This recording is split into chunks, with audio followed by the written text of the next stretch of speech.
diskusi lah beda karena. Kapan dia mau berdiskusi dengan saya? Bila perlu undang di sini. Iya. Legal standing dia mendatangi, melakukan kunjungan kerja selama masa sidang 3 ini.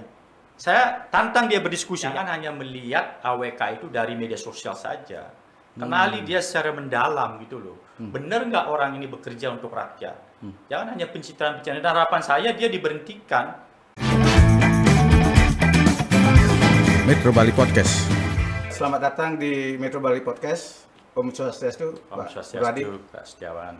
Ya, ini kita hari ini kedatangan orang istimewa karena beliau adalah satu dia advokat, kemudian dia pemerhati pekerja migran Indonesia.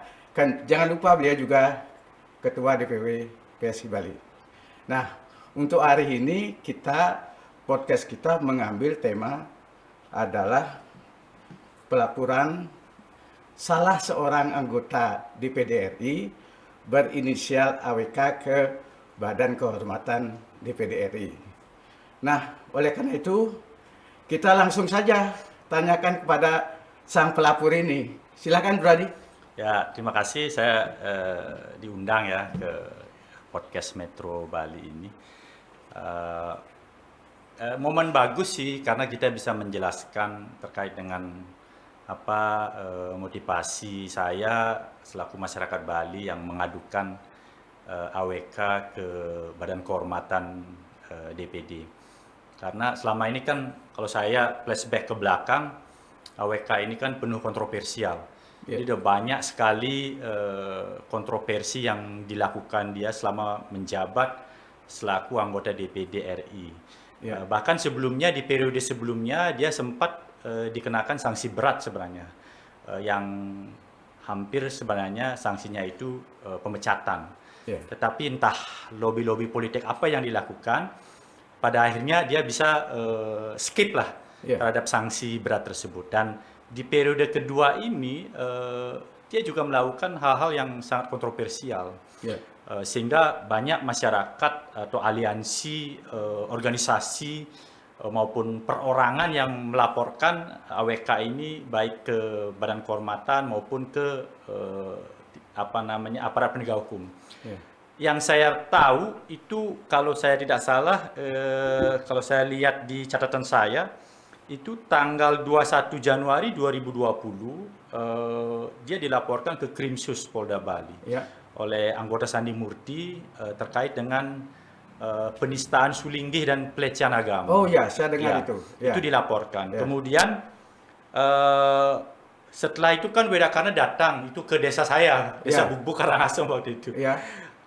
Dia datang ujung-ujung mau memediasi kasus adat. Ya, ramai juga sempat di medsos ya. Iya, yang kebetulan saya sendiri pihak yang waktu itu boleh saya bilang berhadapan-hadapan di sana bersengketa. Dengan salah satu pimpinan adat di kampung saya. Dia tidak mengetahui masalah, hanya gara-gara orang ini bersurat ke dia datang, dia undang semua pihak seolah-olah dia jadi mediator. Dan waktu itu bukannya mau menyelesaikan masalah, malah dia menambah masalah. Dan masyarakat waktu itu kita terjadi keributan dan syukur juga akhirnya dia cepat-cepat pulang. Kabur lah istilahnya. Biasanya kan dia selesai itu ya cekrek upload foto-foto itu. Waktu itu dia langsung kabur karena masyarakat sudah merangsek waktu itu. Dan kebetulan masyarakat kami di Bubuk itu waktu itu sangat marah karena apa? Karena orang ini datang bukannya mau menyelesaikan masalah malah mengompori gitu sebagai provokator waktu itu. Sehingga saya laporkan dia ke Badan Kehormatan DPD waktu itu. Saya masih ingat waktu itu saya laporkan tanggal 13 Februari 2020. Sayang sekali karena pandemi kemudian laporan saya itu tidak maksimal ditindaklanjuti oleh BK DPD RI. Kemudian kasus berikutnya dia juga dilaporkan oleh mantan ajudannya. Jadi saya masih punya catatannya tanggal 8 Maret 2020 dan kebetulan saya sebagai salah satu kuasa hukum daripada mantan ajudannya. Itu kasus apa itu, Pak Ari? Itu kasus penganiayaan. Jadi ajudannya ini dianiaya, diduga dipukul oleh AWK dan kasusnya masih berproses di Polda Bali sampai saat ini.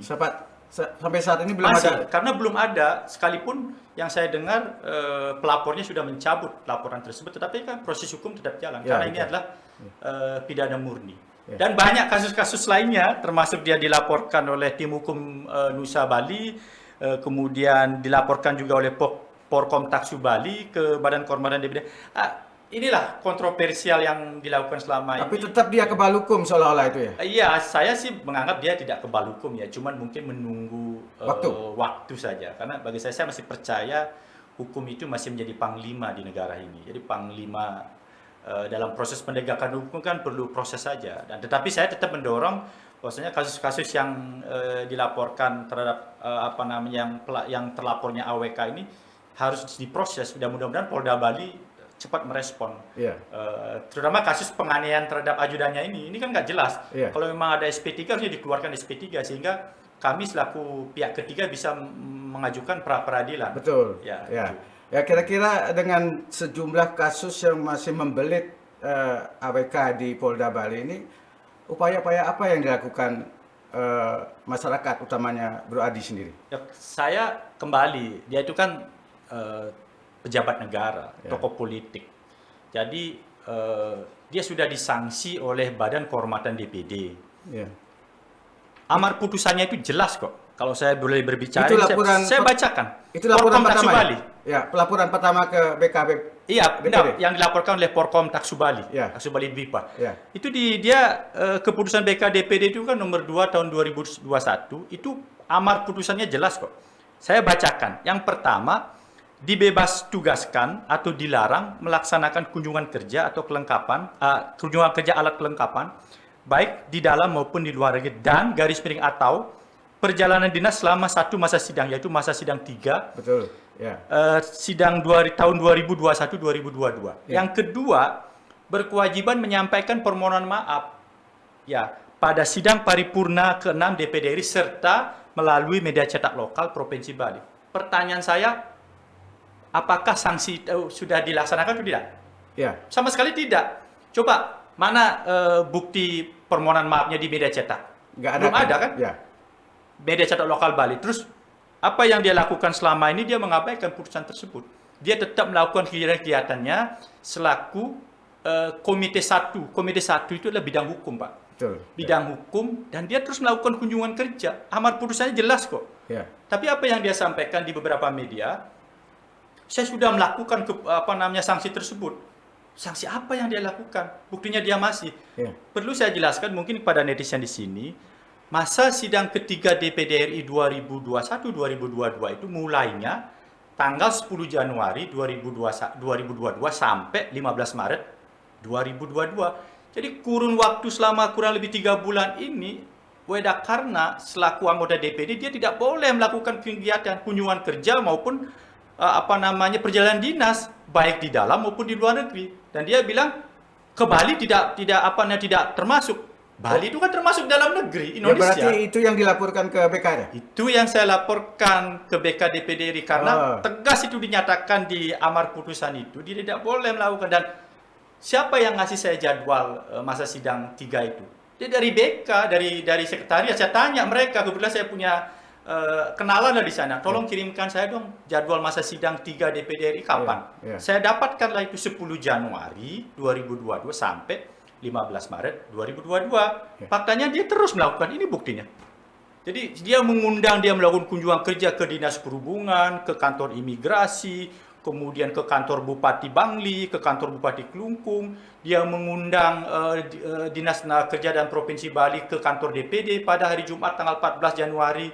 Dia mengundang Kepala UPT BP2MI dan para stakeholder perusahaan penempatan pekerja migran dia undang. Itu kegiatan apa? Kan itu kegiatan kunjungan kerja ataupun perjalanan dinas. Itu kan tegas sudah dilarang kan? Dia dilarang, dia tidak boleh gitu. Tapi faktanya dia abaikan. Jadi itu yang dilaporkan kemudian. Itu yang saya laporkan ke BKDPD RI dan laporan saya itu selaku masyarakat Bali sudah diterima. Jadi saya bukan dalam artian ingin mencari panggung di sini. Saya ingin memastikan bahwasanya hukum di negara ini jangan hanya ditaati oleh masyarakat biasa, pejabat negara juga harus menaati karena kan asas equality before the law itu, asas persamaan hukum itu. Jadi semua sama di depan hukum. Ini Bro Adi. Ini kan banyak netizen menanyakan. Jadi ini tokoh AWK ini kan tokoh fenomenal. Tokoh yang selalu menjadi pembicaraan di warganet. Nah, Pak Adi, Bro Adi melakukan itu apa punya tujuan politik atau murni hukum itu? Kalau saya tidak ada kepentingan politik apa-apa. Apa tujuan saya? Tujuan saya itu adalah untuk penegakan hukum. Ya. Saya ingin memberikan pemahaman kepada masyarakat, khususnya yang selama ini dalam artian bicaranya ngomong, Ya, artinya kepeduliannya tidak begitu besar terhadap Betul. bangsa dan negara ini, terutama Bali. Ya. Kita punya anggota DPD RI ada 4. Ya. Ya, coba siapa yang paling kontroversial? Ya AWK. Ya. Dia sudah disanksi dan bahkan sesuai dengan informasi saya waktu saya melaporkan itu, dia sudah diberikan sanksi ringan. Akhirnya setelah itu diberikan sanksi sedang kan? Ya. Karena ada laporan dari Pokok Bali itu. Kemudian sekarang sanksi apa yang saya adukan? Dia karena dia tidak melaksanakan sanksi sedang tersebut, sanksi berikutnya yang menunggu dia adalah sanksi berat berupa pemberhentian. Ya. Itu diatur. Diaturnya di mana? Ya di peraturan DPD nomor 2 tahun 2019 tentang tata tertib dan peraturan DPD nomor 2 tahun 2018 tentang kode etik. Di sana diatur jelas diatur dia. Ya. Ya, semua itu saya lampirkan, bukti-buktinya sudah lengkap. Ya. Ya, jadi mudah-mudahan nanti DPD cepat merespon sehingga nanti tidak ada lagi manuver-manuver yang dilakukan oleh Widakar seolah-olah dia kebal hukum gitu. Ya, kira-kira harapan Bro Adi terhadap Badan Kehormatan DPD ini terhadap kasus pelanggaran, diduga ada pelanggaran tata tertib dan kode etik ini. Bagaimana harapan Bro Adi terhadap, apakah perlu dilakukan ketegasan misalnya, pemecatan misalnya itu? Ini jelas sudah ditegaskan. Kalau saya runut peraturan yang dilanggar oleh AWK itu kan peraturan DPD nomor 2 tahun 2019 tentang tata tertib khususnya pasal 11 ayat 1 huruf F yang bunyinya menaati sanksi atas pelanggaran karena tidak memenuhi kewajiban sebagai anggota sebagaimana diatur dalam peraturan DPD tentang tata tertib dan garis miring atau kode etik. Ya. Sanksi yang telah diberikan itu harusnya dia taati. Faktanya dia langgar, dia Ya. tidak menaati. Itu Ya. yang masuk ke ranah nanti adalah sanksi berat. Ya. Itu. Berharap pada sidang-sidang ini akan ditemukan jawaban seperti itu. Iya, harapan kami kan selaku masyarakat, selaku pengadu, saya kan hanya perwakilan saja. Karena Ya. masyarakat banyak yang bertanya-tanya. Di belakang itu ada deretan. Bahkan Ya. saya ketemu dengan Pak Ana Agung Gede Agung. Ya. Pada saat saya keluar dari sekretariat tersebut, beliau ketemu di lobi, kebetulan saya sempat ngobrol. Dan beliau juga menyampaikan hal yang sama. Saya banyak dapat aspirasi dari masyarakat, bahkan mohon maaf saya harus sampaikan, bahkan Pak Kapolda, kemudian Pak Gubernur, Ketua MDA juga menanyakan kenapa Widakana terus melakukan kegiatan padahal faktanya dia disanksi. Dan Pak Agung Gede Agung belum bisa merespon itu. Ya, itu beliau sampaikan waktu kita ketemu di sana. Ya. Ya, itu. Ini kan terkenal dengan ceklek upload itu. Bagaimana tanggapan Bro Adi ini terhadap tokoh fenomenal ini? Begini, saya mengamati sepak terjang AWK itu sudah lama. Ya. Dia memang punya kebiasaan. Ntar lu Bang Adi kenal dengan AWK? Saya nggak kenal dia, tetapi pejabat negara tentu saya tahu dia. Ya. Saya tidak kenal secara pribadi, saya tidak kenal, bahkan nomor teleponnya saya nggak punya. Saya di Instagram, ini saya di blog akun saya. Oh gitu? Sehingga saya tidak bisa komen apa-apa gitu loh. Jadi saya mengamati dia itu udah lama. Apa yang selama ini dia lakukan itu, mohon maaf saya harus bilang seperti polisi India. Jadi orang lain yang menyelesaikan masalah, dia datang cekrek upload, kemudian dia publikasikan Ya. di media sosial, media cetak, media online dan lain sebagainya. Nah, ini cara-cara yang tidak bagus. Termasuk kemarin kan dia mengadakan pertemuan dengan OJK. Padahal debitur ini sudah bertemu dengan Ketua DPRD Badung 3 hari lalu. Ya. Ya, dia undanglah ke OJK debitur-debitur itu. Tetapi sayangnya yang hadir cuma 2 orang. Artinya pekerjaan yang sudah dilakukan oleh orang lain, dia mencoba untuk melakukannya lagi sehingga dia dianggap sebagai pahlawan. Iya. Dan ini banyak masyarakat yang kena tipu gitu loh. Iya. Sehingga suaranya waktu 2019 lalu kan hampir 700.000 sekian karena masyarakat banyak yang dalam tanda kutip saya bilang kena tipu. Ya, karena pencitraan-pencitraan yang dilakukan oleh AWK tersebut. Terus harapan Bro Adi nanti terhadap masyarakat dengan tokoh itu gimana? Ya, saya harap masyarakat mulai terbuka lah, mulai melihat, jangan hanya melihat AWK itu dari media sosial saja. Kenali dia secara mendalam gitu loh. Benar nggak orang ini bekerja untuk rakyat? Jangan hanya pencitraan-pencitraan. Dan harapan saya dia diberhentikan oleh DPD sebagai DPD RI, Wakil Bali. Kita nggak perlu AWK, percuma kita perlu AWK karena dia nggak ngapa-ngapain. Yang ada dia malah merusak tatanan kita di Bali. Ya, dia melakukan penistaan terhadap Sulinggi, kemudian kan banyak laporan-laporan yang diadukan oleh Polda, masyarakat ya? Ke Polda, ya? Jadi sebenarnya kalau menurut saya masyarakat Bali udah nggak perlu Wedakarna, kita carilah penggantinya Wedakarna nanti, dan makanya kita laporkan dia ke BK-DPD RI. Gitu. Betul. Itu sih harapan kami selaku masyarakat itu. Ya. Lalu nanti setelah mentok di BK ini apa upaya yang dilakukan Bro Adi nanti dengan teman-teman ini? Saya terus kawal, Pak. Kawal dalam artian di Polda. Di Polda itu kan kasusnya yang terkait penganiayaan kan kita sempat tanyakan. Bahkan ke Mabes Polri. Kami kebetulan salah satu pengacara daripada komponen rakyat Bali, kita telah bersurat bahkan ke Kapolri. Akhirnya dijawab bahwa Mabes Polri sedang mengatensi kasus terkait dengan dugaan penganiayaan yang dilakukan oleh Wedakarna terhadap ajudannya. Betul. Itu sedang berproses. Makanya kami berapa kali nanyakan, katanya Polda sedang berproses, dan harapan saya Polda segera menuntaskan. Kalau memang tidak ada indikasi tidak ada bukti-bukti kuat, silakan keluarkan SP3 sehingga kami selaku masyarakat bisa mengujinya di pengadilan nanti melalui pra-peradilan. Tetapi laporan kami dulu itu yang kami dampingi ajudannya ini sudah lengkap sebenarnya. Karena ada bukti visum di sana semua. Saksi-saksi sudah lengkap diperiksa. Ya bahkan ada dari bukti daripada kejiwaan, dokter psikiater sudah kami lampirkan karena kan kami yang mendampingi dulu. Betul, Gitu. Jadi seharusnya diproses, karena kalau mau ini dilakukan secara restoratif justice tidak memenuhi syarat. Ya, kalau kita mengacu pada Perkap itu, peraturan Kapolri tidak memenuhi syarat. Karena apa? Karena kasus ini sudah menimbulkan kegaduhan. Ya, kemudian dilakukan oleh seorang pejabat negara. Jadi tidak memenuhi syarat itu karena ini pidana murni. Iya, itu harus diproses itu. Harus diproses secara hukum. Ya, jadi harapan saya Polda Bali segera menuntaskan kasus ini karena masyarakat menunggu itu. Kira-kira kenapa pihak Polda tidak berani melakukan itu, Pak? Ya, itu juga saya kurang tahu karena beberapa kali kita ketemu di sana, bahkan waktu itu kami seolah-olah dalam tanda kutip tidak diberikan informasi yang benar. Kenapa kami melapor sampai bersurat ke Kapolri, ke Komisi 3, ke Ombudsman dan lain sebagainya? Ya karena tidak ada informasi dari Polda. Kami menanyakan selaku masyarakat selalu tidak diberikan jawaban yang pas. Sehingga kami bersurat selaku komponen rakyat Bali, kami bersurat waktu itu ke Kapolri dan dijawab oleh Mabes Polri, dan Mabes Polri menyatakan kasus ini sedang diatensi. Jadi saya berharap mudah-mudahan dengan Kapolda yang baru segera menyelesaikan kasus-kasus yang selama ini membelit Wedakarna di Polda Bali. Karena ada banyak sekali kasusnya di sana. Ya, di Krimsus juga ada, kemudian laporan Nusa Bali juga sudah lengkap itu. Tapi pertanyaannya kenapa belum ini? Karena dia tidak punya, kalau berbicara hak imunitas itu tidak berlaku. Ya, karena itu pidana gitu. Iya. Itu sebenarnya etikat baik dari yang bersangkutan sebenarnya ya. Iya, betul, Pak. Kalau dia mau menyelesaikan itu secara baik, hukum secara baik, dia mesti rela datang sendiri ke Polda. Tapi selama ini disembunyikan kok. Apakah dia benar nggak diperiksa? Ya. Karena kalau memeriksa anggota DPR, DPD, MPR dan lain sebagainya, kalau dia hanya sebatas saksi boleh tanpa izin. Tapi kalau dia sudah selaku tersangka sesuai Undang-Undang MD 3, baru dia perlu izin presiden. Dalam kurun waktu 30 hari kalau presiden tidak memberikan izin bisa langsung diproses. Sudah bagus kok ininya, aturannya di Undang-Undang MD 3 itu.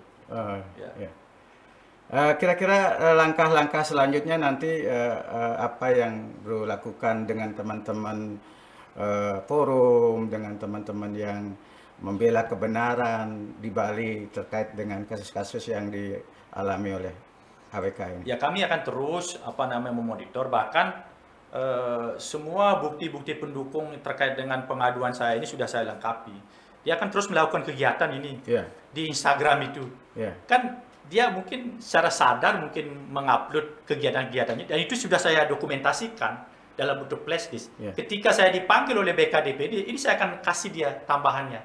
Selama ini kan saya tambah bukti-buktinya kan sudah memenuhi syarat ini. Tetapi karena dia terus melakukan kegiatan tersebut, kan di Instagramnya, di media sosialnya ada, di Facebooknya dan lain sebagainya. Itu saya sudah jadikan satu itu dalam file di flashdisk. Ya, ketika saya nanti dipanggil oleh BK-DPD, saya akan kasih dia BK-DPD ini loh tambahan buktinya. Kurang apa lagi? Berarti Bro Adi siap untuk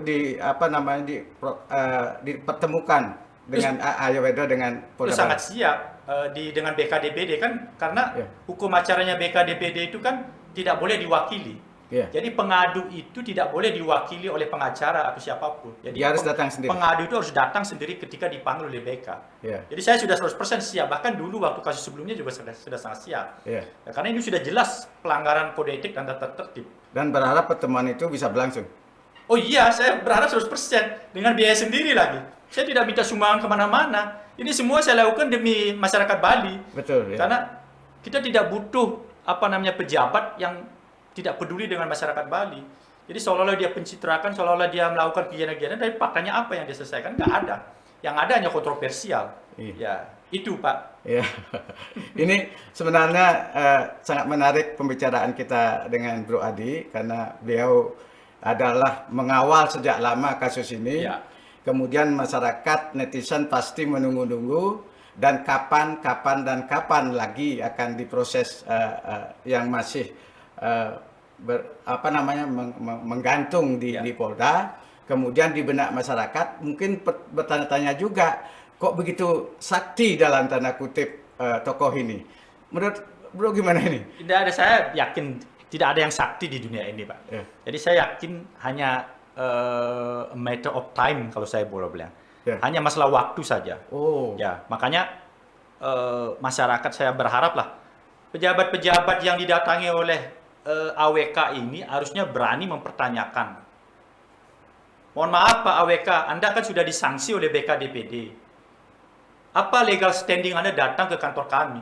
Harusnya mereka berani. Iya. Jangan diam gitu loh. Ya, makanya saya tantang diskusi lah Wedakarna. Kapan dia mau berdiskusi dengan saya? Bila perlu undang di sini. Iya. Legal standing dia mendatangi, melakukan kunjungan kerja selama masa sidang 3 ini. Saya tantang dia berdiskusi. Ya, bukan berdebat lah, bahasa kurang ya, halus. Mungkin itu. ini berdiskusi. Ayo undang dia ke sini, Pak. Kapan dia berani? Saya siap. Ya, ini sekaligus undangan. Ya, undangan buat Arya Wedakarna terkait dengan legal standing Anda selaku anggota DPD RI yang terus melakukan manuver-manuver selama masa sanksi ini. Apa? Ayo saya pengen uji. Yeah. Di mana dia bilang bahwasanya dia akan keluar negeri katanya melakukan kunjungan kerja kan? Yeah. Terakhir di media massa saya baca dia akan melakukan kunjungan kerja dalam kurun waktu dekat ini. Saya pengen lihat legal standingnya dia melakukan itu apa. Ayo kita diskusi kapan. Kita siap. Saya siap diundang oleh Metro Bali. Ya. Gitu. Ya, siap. Ya. Mungkin demikian pembicaraan kita untuk hari ini. Dalam podcast berikutnya kita akan undang lagi Bro Adi ke sini dalam tema dan judul yang berbeda. Undang saya bersama Wedakarna ke sini, Pak. Ya. Jadi terkait dengan legal standing ini. Legal standingnya dia melakukan kunjungan kerja perjalanan dinas selama masa sidang 3 ini. Biar masyarakat itu paham lah. Nanti kita lihat argumentasinya apa. Ya, saya mohon maaf, saya orang hukum.